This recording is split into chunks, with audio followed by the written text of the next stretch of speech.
Nothing could prepare you for what you are about to experience over the next 30 seconds. I apologize in advance. What could they do? Listen, he's coming for us. We're both gonna die.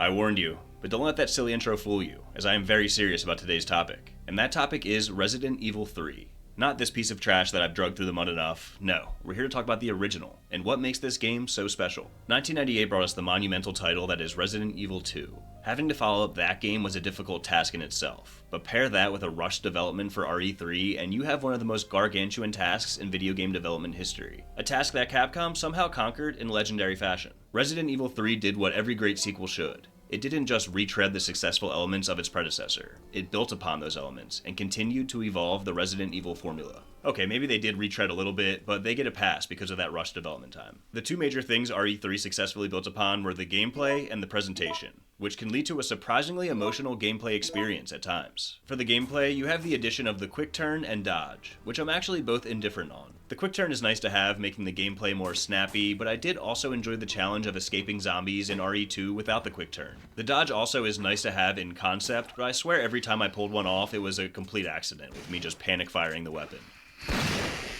You have the introduction of ammo crafting, which is a great addition, and comes with the handy ammo crafting guide in your inventory. What the guide doesn't tell you is that you can craft AA and AAA gunpowder, but like we saw with Skull and Bones, quadruple A is not something that you can create. You can now interact with the environment in new ways, like shooting barrels, these boxes on walls, or these pipes in one particular scenario. The game also has a sense of variable reactivity. I'm not sure if that's what you would call it, but I like the way it sounds. For example, if you run up to this door in the early portion of the game, Brad quickly comes barging out. But if you slowly walk up, Brad does not immediately come out. This is a minor detail, but one that I appreciate being considered in the game's design.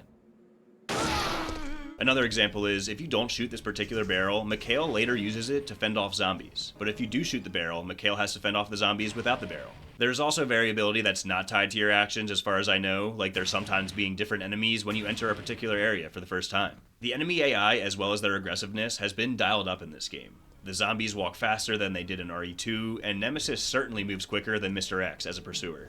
Whether you would call it AI or not, I'm not sure, but Nemesis is brutal with his placement in the game. He'll cut you off on your way to the save room, blocking that light you thought you saw at the end of the tunnel. He also waits for you outside of the safe room, which caught me off guard, and he waits exactly where you need to go, which in this case was this door that I just got the item to unlock. Nemesis, as well as the other enemies, show signs of intelligence that they lacked in RE2, like the zombies turning away from the deadly steam or liquid nitrogen that comes out of these pipes. Nemesis shows the same intelligence during the acid fight late in the game, which had me impressed and also made the fight quite challenging for me. The boss battles in RE3 overall I thought were a massive improvement over RE2. I was satisfied with the boss battles in RE2, but now looking at it in hindsight, they are very samey, with you running until you have enough space to get shots off, until you have to run again, apart from the G-Monster boss who adds the mechanic of spitting babies out that chase after you. The Acid Nemesis boss fight I thought was excellent. It challenges your skill and timing while putting your brain to work, all while the timer puts pressure on you as well. Nemesis loses his arm as the acid pours on him, and eventually his head,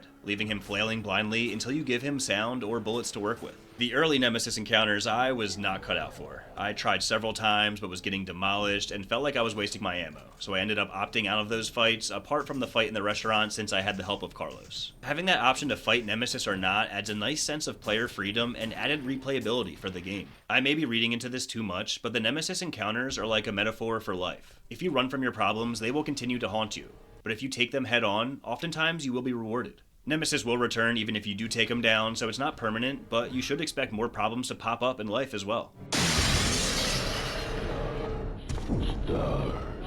The encounters become more interesting as Nemesis mutates or evolves, giving him new attacks and added range. This applies to the fight against Nemesis outside the clock tower that you cannot run from, which was a major challenge for me, but I really enjoyed the challenge and was extremely satisfied once I took him down. Similar to the acid fight, the final fight against Nemesis in his final form also brings in a new mechanic, with us having to charge up the railgun. This fight challenges your timing and your mind once again, with us having to lure Nemesis into the railgun at the right moment. The Nemesis fights were all great, while providing different challenges. The later fights provided unique challenges with the mechanics I just described that felt innovative and creative for the time. The first fight against Nemesis outside the RPD locks you into this box, like you're in a boxing match, while this later encounter locks you into this narrow alleyway, thus forcing you to change your strategy. Nemesis is also not the only boss we fight.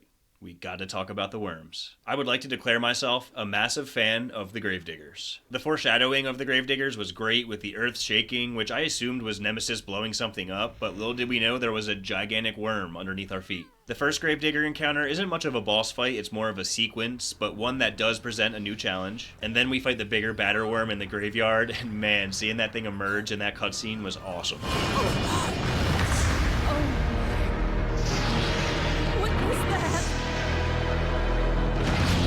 This was another challenging fight for me in the fitting arena that is the graveyard, and it brings in yet another new mechanic with us needing to zap the Gravedigger to end the fight. If anyone asks you, "Who's your worm guy?" you can tell them it's me, because I love this thing.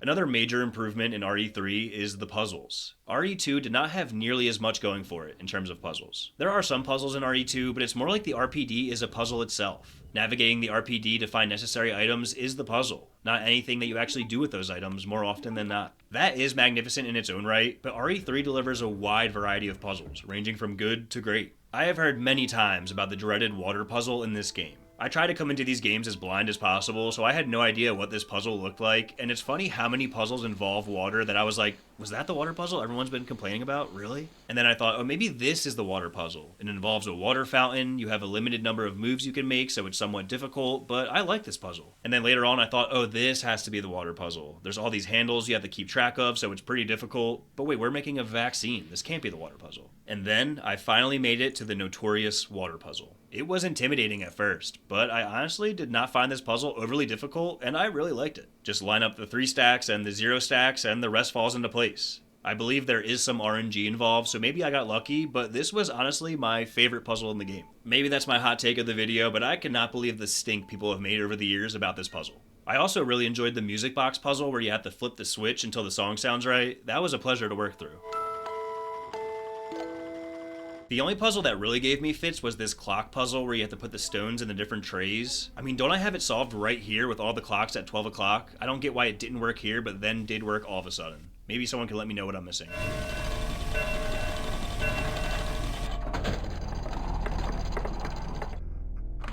The last thing I need to mention with the gameplay, and which is arguably the largest change, is the live selection mechanic. I don't know if it's fair to use the phrase limitations breed innovation, but I feel like the rushed development of this game led to this system, which adds replayability without having entirely separate campaigns like we saw in RE1 and RE2. In RE3, we play as Jill Valentine, and then a section as Carlos, playing as 2 separate characters in one campaign instead of having a separate campaign for each character. The live selection mechanic gives us options that encourage multiple playthroughs, and it's a mechanic that I really love. It forces you into many situations where you have a decision to make quickly. Do this or that, or do nothing and see what happens. This leads us into new areas, into different encounters with other characters, or into a fight with Nemesis or not. There are some interesting choices to make, with some seeming like both are good options, and some that seem like a no-brainer. Either way, curiosity may lead you to play the game again to see what happens with the other selection. My favorite live selection was with Nikolai in the helicopter, where you can negotiate with him or engage in a fight with him. The fight was short, but reminded me of the first Metal Gear Solid game, which I loved to see, and the negotiation option led to some ridiculous dialogue, which I loved as well.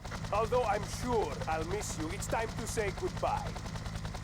You can either accept death with dignity or die with regret.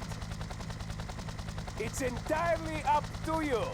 This decision also affects the end cutscene of the game. Taking down Nikolai was satisfying and giving him what he deserves, but negotiating with him leads to Barry Burton picking us up in the end cutscene. And who wouldn't want to see that? Both are great options. It's coming! Yeah.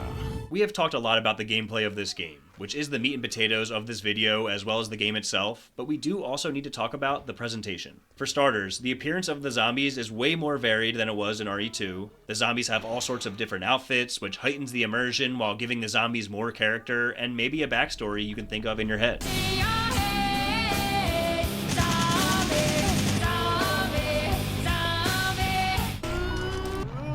Visually, very little space is wasted in this game. The city streets are detailed, small things go a long way and can really leave an impact on you. Like these two people huddled up in the corner, which is heartbreaking to see, or this body webbed up in the corner of this spider hallway, which is way cooler than a corner of webs that doesn't have a body in it. There is beauty in this game, like this nice camera angle in the graveyard with leaves in the foreground. There are some other great camera angles in the park, which works so well along with the calming sound of rain and thunder.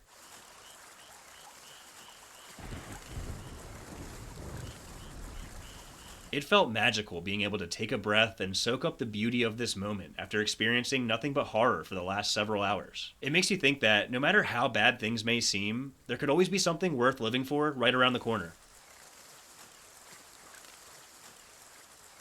The clock tower section of the game kind of hit me in the opposite way, with elegance juxtaposed with horror. The luxurious setting and collared shirts of the zombies tells a story of high social status. People who we could assume have the best access to healthcare and money to make their problems go away. But the T-Virus does not pick and choose. I certainly do not feel bad for the rich, but how terrifying that no one can seemingly escape this fate. And while we're talking about particular areas of the game, I have to say that the graveyard was my favorite area in the game. We have the camera angles and sound of rain I already mentioned, as well as being the location for the gravedigger fight. But on top of that, man, it doesn't get better than watching these zombies climb up out of the ground. Sometimes you don't have to overthink it. Just give me a graveyard and zombies emerging from the dirt and I'm in love. As we near the end of this video, I should acknowledge that I have pretty much been getting into what RE3 did better than RE2.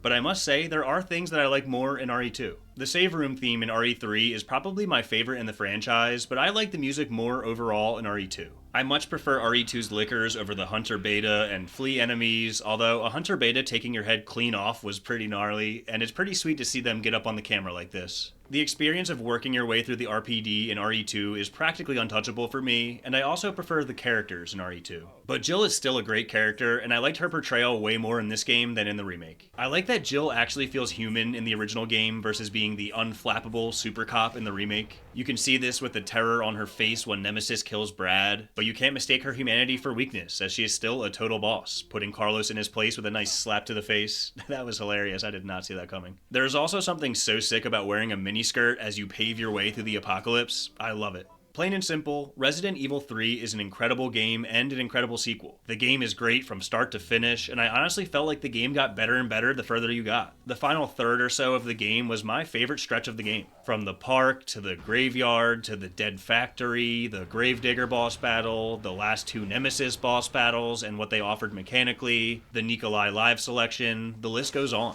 You also have the first iteration of Mercenaries mode in RE3, which is not really my thing, but it's had such a lasting impact on the franchise that I have to tip my cap to it. Let me know your thoughts on Resident Evil 3 down in the comments, or let me know what you're thinking about the upcoming Resident Evil 9. It looks like we're getting a new twist on the RE3 formula with one campaign split between two protagonists, and boy does it look awesome. Make sure to like the video if you found anything of value here, and consider subscribing if you don't want to miss my thoughts on Code Veronica in a video coming soon. Thank you for watching, and I hope to see you out on Rockford Island.